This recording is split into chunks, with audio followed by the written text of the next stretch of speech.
Get ready to enter the Thrive Time Show. We started from the bottom, now we here. We started from the bottom and we'll show you how to get here. Started from the bottom, now we here. We started from the bottom, now we here. We started from the bottom, now we're on the top. Teaching you the systems to get what we got. Colton Dixon's on the hooks, I break down the books. Z's bringing some wisdom and the good looks. As the father of five, that's why I'm alive. So if you see my wife and kids, please tell them hi. It's the C&Z up on your radio. And now 3, 2, 1, here we go. We started from the bottom, now we here. We started from the bottom and we'll Yes, yes, yes, and yes. Dr. Z, it is always ecstasy when you are next to me. And it always blows my mind when we get these super smart guests on the show. I know. Because it exposes my lack of intellect. You know, which is funny, because as big as your head is, It's a huge cranium. you would think that there would be more brain matter in that big cranium, in that big nugget. For the Thrivers out there that aren't watching right now, the video version, Yeah. it's like a size 16 and 3/4. I thought it was bigger than Thankfully, that. it's not a 17. The over-under, I would have given about an 18. I don't You go know. to That Lids. thing's- Whenever I go to Lids to buy a hat, they bill me for 3 hats. I've been told confidentially, and I can't repeat who said this, but there's probably half the people that come to the in-person workshop conferences just to really see how big your head is. Well, 3/4 of them can't get through because I can't fit my head through the door. Cliff Hudson, welcome on to the Thrive Time Show. How are you, sir? Doing fine. Good to be with you. Appreciate the opportunity to be with you today, Clay. Hey, now, Cliff, I want to make sure I'm getting this. Rumor has it you're the former CEO of the Sonic Drive-In brand, and you're the author of a new book. Tell us about your relationship with the Sonic Drive-In brand, sir. So I joined Sonic early in my career. I was 29 years old when I joined the company. And I joined the company as general counsel, where I stayed in that position doing legal work and expanding in terms of my awareness of the business and so on for, I think, 8 years. Yes, 8 years. And then did a fairly quick progression after those 8 years. We were by then a public company. And I did a year as CFO, a year and a half as COO. And then I became, in 1995, Chief Executive Officer. And when you took over, held that position for 23 years. now, my understanding is when you took over in 1995, I mean, the company had a great foundation, but you had some epic growth during your tenure there as CEO. How much did Sonic grow under your leadership? I think the system-wide sales, which is sales of all, it's primarily a franchise system, but the sales of all stores were $880 million roughly when I took over, and when I retired, they were $4.5 billion. Woo. So roughly, 5 times the size. The value of the company when I became CEO was about $200 million, and we sold it. It was acquired, I should say, by a private equity group which had brought my career to a close. So $200 million when I took over, $2.3 billion when it sold. So Wow. a lot of growth and change in the brand, but also in our company. Can you come run one of my companies? That's pretty impressive. Hey, Clifford, Mr. Hudson, this is Dr. Z here. Is it true that everybody at Sonic had to learn how to roller skate? Fortunately not, or I would Oh, have been. good. Well, these rumors, you know how they go. Oh, yeah. Now we've got that settled there. That's There's a settled. big That's debate in the big office debate, here. yeah. Okay, now you had a lot of success, but can you tell us what your life was like growing up? I mean, where did you grow up? What was your life like growing up as a kid? So I grew up on the plains. I was born in Dallas, Texas. My family, when I was an infant, moved to Wichita Falls, Texas. I spent my elementary school years there. Then as I was finishing elementary school, my family moved to Oklahoma City. I spent the next 10 years in Oklahoma City and attending public schools all those years. As a young person then, when I finished college, 22, I decided I wanted to go away to go to law school. And so my wife and I spent 5 years in the Baltimore, Washington area. I attended law school at Georgetown University, and then we lived in Baltimore a couple of years after the 3 years in DC, and then returned to Oklahoma City. When did it occur to you that you wanted to team up with Sonic? How did that come about where you're working as Sonic's counsel? Well, I practiced law for a couple of years in Baltimore, Maryland, came back to Oklahoma City to do the same. I was in a really kind of focusing on small business. And enjoyed that. The problem was that the economy at that time, because of an oil bust in the early '80s in this region generally, the economy really just went to hell, and so I could have stayed that path, and the private law practice might have been interesting, but it was a precarious time. I had a former neighbor who was an officer of Sonic, and I was really trying to recruit Sonic as a client. But he kind of turned the tables and asked me to come over and meet the new CEO. Of course, my reaction is, of course, I'll come meet the new CEO. No downside to that. But then the new CEO said, we'd like for you to come inside, and didn't say they're not going to send me any business, but the implication was, if you want some business, you got to come inside. So I did that in 1984. As I said, I was 29 years old, and quite a surprise to me. I spent the next 35 years there. Did you have a key mentor along the way, or a key book that you read that you felt like helped you to change your mindset, and kind of maybe take your career to the next level? Well, I certainly had a mentor that helped me enormously. The reading is something I've done pretty much all of my life, and I have a tendency to read biographies and history, and those are always enriching. They always give you perspective. They kind of help keep your feet on the ground, particularly when so many people have run into such enormous challenges. It does give you perspective on your daily challenges. But the primary mentor I had was a fella whose path from a professional standpoint was very similar to mine, and he came on our company's board of directors when I was 33, 34. And so we first developed first he was in essence my boss, because he was on our board of directors, but then he became a good bit of a friend, and then well into time I became CEO, he became a mentor, and just had an enormously positive impact on my career and my life. When did you feel like you were gaining traction, where you thought, man, I could maybe be the CEO someday, or man, I'm really doing well with my career? Was there a moment where you thought to yourself, were you having like a sonic blast and you're going, man, I can have all these I want? Really did you have that moment where you thought, man, I'm really getting some traction here? Well, unfortunately, I can still have all the sonic blasts I want, and that's a little problematic, Aside from that, I think I'd have to say, first of all, a person that goes through college, goes through law school, et cetera. I was obviously well into my 20s, latter half of that decade, before I started getting into more serious, sustained work environment, and the traditional law practice, I'm not sure was for me. I did enjoy being general counsel of a company much more, because I really got deeply into something about that single client and learning its business. I think from a personal and professional standpoint, I really had to say it was later still, when I was asked to move over to the CFO role. That was very new and different. I was really kind of more in a learning mode. I think by the time I was made Chief Operating Officer, which would have been in 1993, and I would have been, I think, 38, 39 years old. Then I really had a sense at that point that some serious roots were coming down there, and the responsibility was heavy, and the compensation was bigger than I'd anticipated, and so on. So I'd have to say at that point, really a much greater sense of taking hold, maybe later than it would be for some, maybe earlier than for others, I don't know, but that was certainly a demarcation point for me. Now, Z, it's time for the show to get serious. Uh-oh. It's time with this show here, Paul. You know this. You're a CPA, Paul. Yeah, bring the CPA when Z, things get serious. You own a bank. You're an optometrist. You're serious people. You're serious people. It's time to get serious now. Okay, Right. we're going to go rapid fire mode here, because Cliff has written a new book, and we're going to begin interrogating him about the book.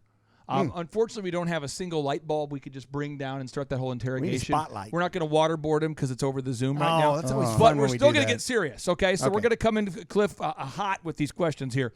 What inspired you to write the new book, Master of None? Because, again, you could be having a Reese's Peanut Butter Cup Sonic Blast. You could be having a Sonic Blast made with the Snickers bars. Oh, that's good. You could be having a Sonic Blast with the Butterfinger. You could be having all three simultaneously. Oof. What inspired you, Cliff, to write your new book, Master of None? Well, my sense was, first of all, that there were a lot of interesting tales that could be told coming from my time at Sonic, and many of those are in the book. Some of them are not, but so I wanted to tell the tale. In addition to that, I thought that my path to getting to that leadership position and the success I had told a different story than the type of story that's often told in a business setting, in the building of a business. And so I felt like it was a story that maybe many people in mid-career and particularly young careers it'd be helpful for them to hear. Okay. So those are probably the two biggest motivations. Now, in the book, you have three principles that you break down, and these are very implementable rules and principles that the entrepreneurs out there listening could apply. And before we get into those principles, Z, you can begin your interrogation. I defer to you, my friend. I've got like a 3-part question. Oh, wow, 3-part. One, not a lot of folks these days get to a business and stay for 35 years. And I'm wondering a couple of things. One, did you ever think about leaving and doing your own thing after you started? And then number 2, did a competition ever try to, steal you? And how did that go? Because I'm sure, once the Sonic's starting to have the success, they're looking at going, let's go get that guy. Let's get that guy. And the third thing, just this is kind of a sidebar. Can you get Clay and I on one of those Sonic commercials? We could sit in their car and banter back and forth. We just want doing a podcast and having a Sonic Blast at the same time. Or we could just be creepers in the background that don't say anything at all. In the back seat, we don't say anything at all. We're just there. Yeah. Okay, those are 3-part questions. 3-part question. Go get him, Cliff. Well, on the last one, since I have no authority to consent to it, the answer is, of course you can. You got my Perfect. Yay. Yes. Woohoo! Yes. See, I knew we would get Team in one of those America. commercials. Come on. Okay, sorry, We'll Cliff. Back to you, sir. We're finally somebody. We're sorry. We get excited about these things. Okay. Well, to your first question about did I ever think about checking out, doing something else? The answer, of course I did. And as a matter of fact, there was that came into my mind more than once. And I would say, if I recall correctly, there was one occasion where I actually did go to my boss. The company had gone public. I'd been general counsel. He had asked me if I wanted to be CFO. I moved in that position. It was interesting. Gave me an education. But after doing that, about a year, I went to him and I said, been with you a long time, a few months. I'm going to celebrate my 10th anniversary. I'm pushing 40. I kind of feel like I just got to figure out something else. And so I gave him literally 6 months notice, but kind of started thinking about what else I might be doing, what other opportunities might be out there. And that is when he came back to me, not immediately, but he did come back to me and said, well, how would you like to run the company day to day and be chief operating officer? And it was at that point then I kind of signed on in a different way. But yeah. Okay. Okay. There it is. Okay. Well, I got a question for you, the second Clay. part. You Second got part. a second part. Whoa. Hey, Oh. real quick here. Anybody try to steal you? I had some inquiries a few times from other folks. I had pretty strong roots here. I had gone to high school and college here. My wife was from here. My mother was here. By the time my father was no longer living, my mother was here. My in-laws were here. Kids growing up here. So there was a lot of draw and attachment here. But we also had lots of growth potential for the company. So there wasn't a lot of motivation to think about going off and doing something else. So a few times people called about things, but I didn't engage much in the invitation, so they never went anywhere. Clifford, my last harassment in this segment right here is, I know that you went to the University of Oklahoma, Boomer Sooner, and the game this last Saturday. Did you ever lose confidence in the 4 overtime victory of your Sooners over the dreaded Longhorns, or are you a Sooner fan? I'm a Sooner fan. I'm a Sooner graduate, Sooner fan. And I began to worry in the third overtime, So well, you didn't have much time to worry then because it was over the 4th, so that's not Sure. bad. That's not. I mean, it was a kind of extraordinary game, not the prettiest game. Yeah, that's true. But good to have the Sooners win. That's always a funny thing because I got a bunch of relatives in Texas. So, but that's too bad. So I always want the Sooners to win. So. There you go. Boom. Now, Paul Hood, you're a CPA. Right. You work with thousands of clients all over the country. Yes, sir. You tend to ask the kind of questions that are so intense that a lot of our guests, they tend to just hang up. They wilt. It makes the show. Does he have a tissue? I just want to make Cliff, sure he has a tissue. If you hang up, that'll be our code for that you didn't like the question. So Paul, with that being said, what question do you have, sir? Well, I'm not as smart as Z, so I have just a two-part question, not a three-part question. Oh, wow. That makes sense. So the first part is, with the model of Sonic, back it's kind of like a 1960s model drive-in. So many businesses, almost all businesses really that I know of, went away from that. Was there ever pressure, or did you ever think, how can we modify, how can we modernize our model? And then the second question is who on earth came up with the idea of putting jalapenos in a milkshake? That guy should get fired right away. Well, first of all, do we ever play with the concept a little bit? The answer is yes. I think half the stores in the system have a drive-through window. That's more common with metropolitan areas than it is in rural areas. I think the concept, it's got 25 drive-up windows, you might say. So the drive-through was to put in place in metropolitan areas just not to resist the consumer demand for a drive-through window. But, in this COVID period, having 25 drive-in stalls is just fantastic because it allows the customer to, stay in their car. If they use the app, they can order from their car. They can order off premises, pay off premises, and then it shortens the service time. So that drive-in concept, and you're right, it's fascinating that in the 60s, 70s, so many concepts went away from that. We viewed it as a key point of differentiation because the convenience for the customer and the nature of the car hop service. So we never intended to go away from it completely at all. But I would say it's almost come of age again in a big way in this coronavirus era because how well it works. So now, Cliff, I wanted to demonstrate some of your mastery before we get into the book here. These are some things I want to know about running a restaurant. So many of our listeners out there, they run restaurants, they own restaurants, or they dream of owning a restaurant. Sure, yeah. So I'm going to fire through these. Maybe you can give us kind of your pro tips on this. Profit margins. What is a healthy profit margin that a fast food restaurant should or a restaurant should try to be at? Well, I think mid to high teens is a good number. I think one of the things that happens when a key element is if the profit margin is above that, 20% and greater, the brand owner will, in many cases, wonder, gee, why should I franchise? And they'll in essence, keep it for themselves and not franchise it.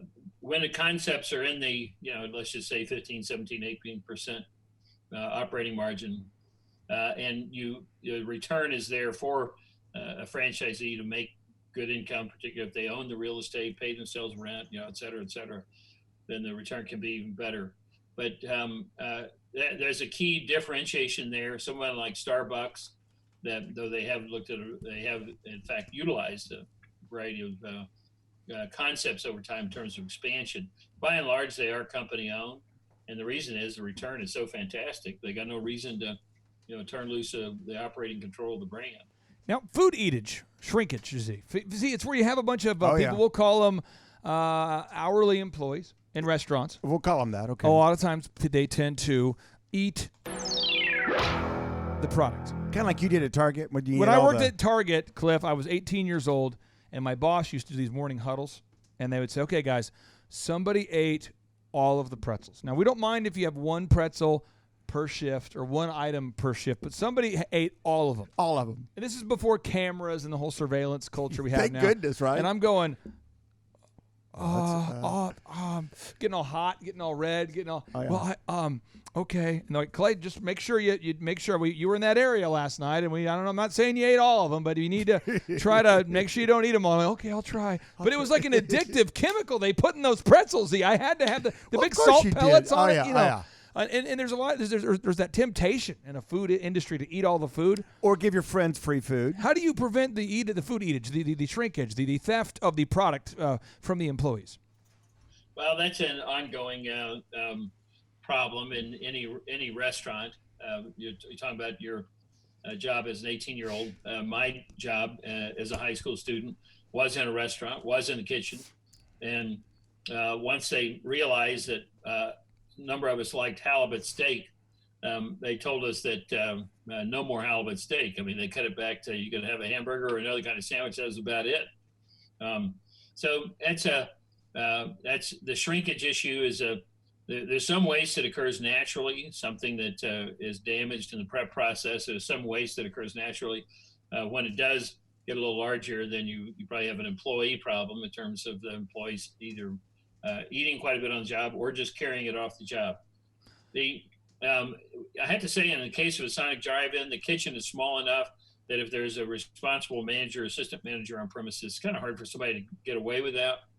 The way they do monitor it, of course, of the systems these days, and an operator does monitor, is looking at their food costs regularly and seeing if there's some strange variation that's occurring, that food costs are getting higher and disproportionate to their other drive-ins or disproportionate to their history.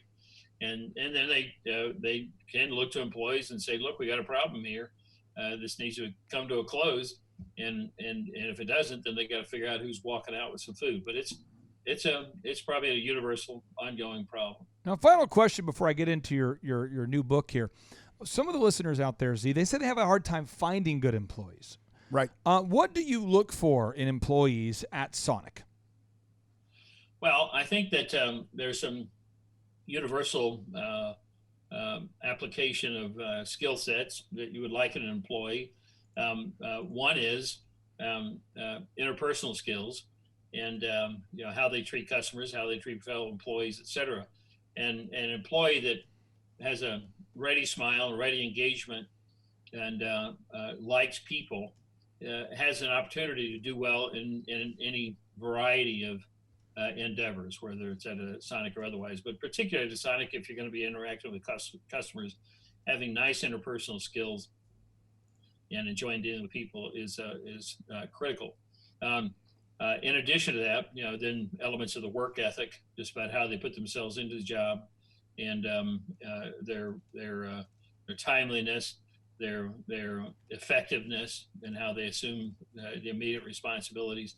So the kind of key elements like this that are, I think, just good human, good read of skill sets and characteristics for an average person. So. I don't know that necessarily sets them aside really at a Sonic versus any other, certainly not any other restaurant, but any other service organization where you're going to have to interact with the public. Now, okay, so your new book is just filled with a lot of wisdom. I mean, the listeners out there are going to be able to turn through the book and find many applicable things in the book. But I want to talk about three principles that the readers can find within your new book here. Master of none: how a jack of all trades can still reach the top. Principle 1: don't plan, explore. What does that principle mean?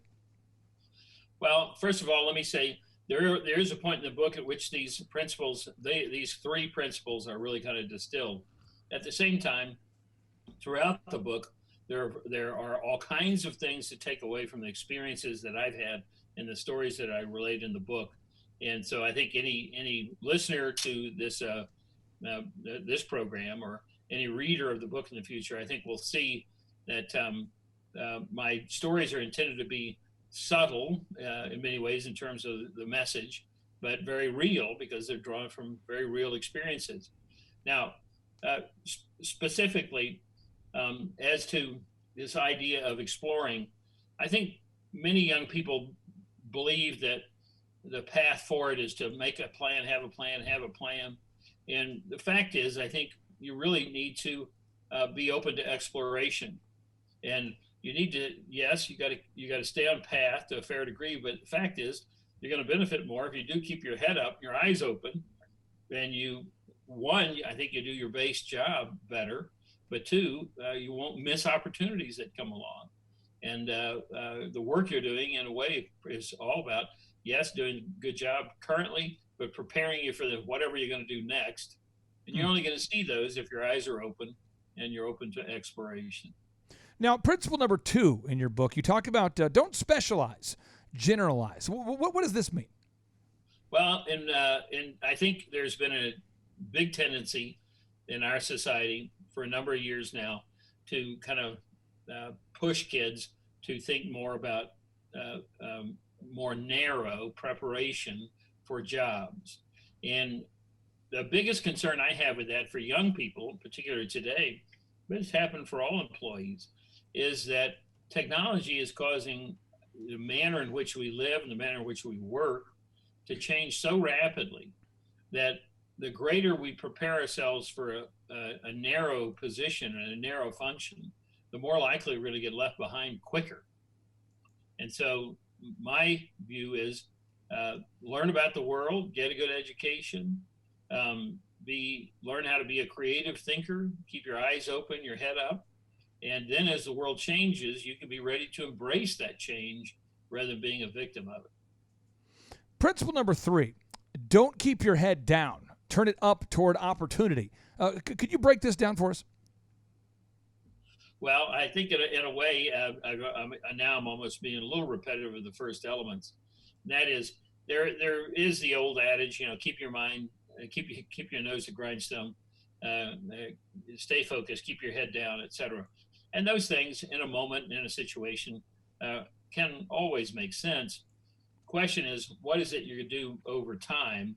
And my reaction is whether if you're in a company that's growing and evolving, your best opportunity to grow and evolve with it is by keeping your eyes open, your head up.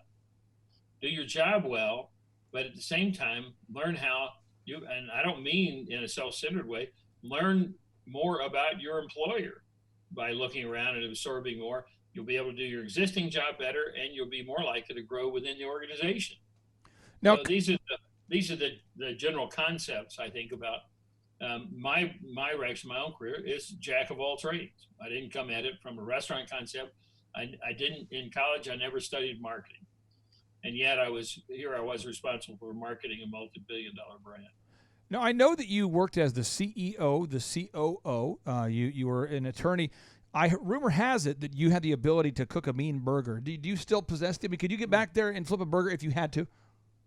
Well, I suppose if I had to, I would. Mostly folks that are working kitchen probably don't want me back there. But other than that, I'm probably better off being the taste tester than I am the preparer. So. Now, okay, I have one more question for you, then I know Z has a final question for you. You come across as a very proactive guy, a guy that, you were intentional about the way you lived. How did you typically organize the first 4 hours of your day when you were the CEO of Sonic? Well, first of all, says a number of ways to answer that question. But first of all, my day was, pretty scheduled, and because a lot of demands for a lot of different directions. And so each day, if not at the end of the business day, certainly in the evening, I'd always explore, a reminder of what I've got going the next day, from a flow standpoint, to the extent that it's that kind of a quick sort of, getting in my head. But, the first few hours of the day. So I have a little bit of an oddball answer to that, and that is, I, over the years, fortunately or unfortunately, had oddball sleep habits. And so the fact is, I would usually go to sleep somewhere around 10 p.m. I'd sleep 3 to 4 hours. I'd wake up and I would usually work for 1 or 2 hours. Go back to sleep for a couple more hours, get up, go swim. So in the morning, the time that you would ordinarily think you would be getting up to do something. For me, when I was working, that was 5:30, 6 a.m. In the morning, first thing I do is swim, unless I was traveling. What time were you swimming? The pool opened at 5:30. I was in the pool by 6. Okay, so you go to bed at about 10. You sleep for 3 hours, then you wake up for an hour. You get stuff done. So this is probably like 4 a.m. at this point. No, usually most of the time I'd be awake sometime between 2 and 4 a.m. usually back to sleep around 3:30, sleep for a couple hours, get up and go to the health club and swim. So that was the usual pattern, but I'm not recommending it. That's, that's the way my head works. And so I woke up this morning. I'm not working anymore. At least I am, but I'm not running a company anymore. But I woke up this morning at I think 2 a.m. I got up, did emails and other things for 2 hours, went back to bed at 4, got up at 7. So this is, I delivered newspapers as an 11, 12, 13-year-old kid and got up every morning at 3 a.m. I don't know if that weave got into my head at that time. It may have, but I in my almost 25 years running that company, I'd say 5 out of 7 days I worked an hour or two every night. Were you a good swimmer? Are you a good swimmer? Good enough for me. Good enough for me. Okay. He hasn't drowned ever, so that's good. Right, 100% of the time he is not drowned. That's just it. That's just it. It's just it. My wife recommended I take up swimming 35 years ago or 33 years ago or whatever it was. A little more than that, 36 years ago. She recommended taking it up. She said, "Look, the worst you can do is drown." So what that? Yeah, I mean that's the worst case scenario. I have teed it up for you. Now you can one up me by asking any question that you want to ask here of today's great guest, Cliff Hudson, there, the former CEO of Sonic. Monsieur Hudson, where do you think your life would be? I mean, you march in there as a 38, 39, almost 2-score-year-old man, and put your 6-month notice in. That's kind of. And had no idea what you were going to do. That's kind of crazy if you think about it. But where do you think you'd be right now if they had said, "Okay, bye-bye"? What do you think you would have done? And if you could go back and talk to yourself at that point in your life, wow, what would you say to yourself as you're getting ready to go into your boss's office? Self, what are you doing here? What do you think? Think this thing through. I mean, so. First part is where do you think you'd be right now in life? Okay. And then 2, if you could go back and stop yourself in the hallway, what would you say to yourself? Well, I think I probably would have had, from an employer standpoint and in a more obvious sort of way, diversity of experience. Believe it or not, running a company for 23 years can still be a great diversity of experience, great diversity every day. Okay, so. I would, no doubt I would have had greater diversity of experience. It would all be speculation to go back and look at it, but I did do something in the 90s in the Clinton administration. It was a part-time appointment. I served as chairman of the board of the Securities Investor Protection Corporation from 94 to 2001. If I would have been footloose, instead of pursuing something part-time, might have been something full-time, but that would have come to an end by 2001. And then same question, what do you do next? I don't know. I think it would have been an interesting path. It would have been a varied path. I had made enough money from the Sonic IPO that I had a lot of flexibility. So I don't know what it would have been, but I think it would have been interesting and it would have been varied. But instead I took this other path. I'll tell you this, Z. If Cliff, if the whole Sonic thing didn't work out, you could have been a male model. Could have been a male model. A swimming model. He could have started you could have been modeling Speedos right there. You know, that's what Sonic we all Blast, want to do. That's all. Speedo, not all of us can say that's our fallback with the Sonic position. Blast above the waters. He's cutting through. He could have started a drive-in. He could have started a competing drive-in and called it like Cliffonic or Cliffonic. Hudonic. Oh, beautiful. I love it. How about it's called Off the Cliff, and it's unlimited blasts. Yeah, you can have a blast membership. Next time I need some marketing help, I'll keep this conversation in mind. The tagline is, "Are you tired of eating healthy? Jump off the cliff. Jump off the cliff. Unlimited blasty blast." Yeah, we have a blast membership. All the blasts you can eat in a month for $99.99. And then we offer free swimming lessons to boot within 4 minutes after you consume the blasts. There you go. We don't wait. We live on the edge. We live on the edge. On the cliff's edge. Cliff, I know you'll be reaching out for marketing advice. No doubt about that. Cliff, I appreciate you being on the show, and I will tell you, folks, if you're out there today and you haven't yet purchased Master of None, how a jack of all trades can still reach the top. You got to pick it up. And Andrew, I would like for you to pick up a copy of the book right now. Can you buy one right now? We want to make sure we buy one on Amazon right now. That way, we're leading the way. And folks, listen. I know some of you out there are saying you can't afford the book. You can. You just got to have one less blast. Maybe two. Maybe two. I mean. maybe. I don't know what kind of size you get. I get the triple size. Okay, maybe one. You're right. Maybe right, one. they're $27. What about over the there cheesy tots? at Off the Cliffs. I mean, I just assumed you're getting cheesy tots at that. Cliff, thank you so much for being on the show.